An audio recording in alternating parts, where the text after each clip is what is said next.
తీస్తే సినిమా అయ్యే కథ ఇది. చివరి వరకు చూడండి.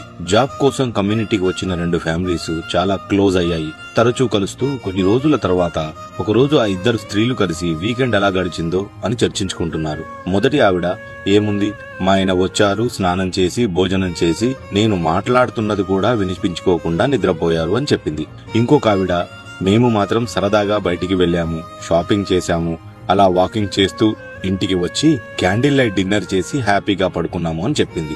ఇది విన్న మొదటి ఆవిడ తన భర్త ఎంత మూర్ఖుడు, ఆమె భర్త ఎంత మంచివాడు అని అనుకుంది. ఇప్పుడు ఇదే కథ ఇంకో కోణంలో విందాం. ఆఫీస్ లో అదే ఇద్దరు ఫ్రెండ్స్ లంచ్ లో కూర్చొని వీకెండ్ ఎలా గడిచింది మామా అని అడిగితే మొదటి ఆవిడ భర్త ఇంటికి వెళ్లగానే అలసిపోయానని గమనించి మా ఆవిడ నవ్వుతూ ఎదురొచ్చి వేడి నీళ్లు స్నానానికి పెట్టి ఎంతో రుచికరమైన భోజనం తిన్నాక తన ముచ్చట్లు వింటూ అలా నిద్ర పట్టేసింది మామా అని అంటాడు.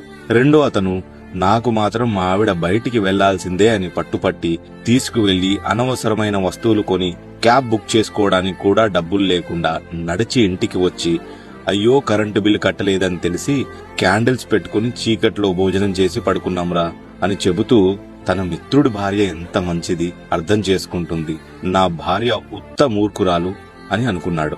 ఒకే కథ, రెండు భిన్న కోణాలు, రెండు భిన్నమైన వ్యక్తిత్వాలు. కొన్నిసార్లు మనం చెవులతో విన్నది, కంటితో చూసింది కూడా నిజం కాదు.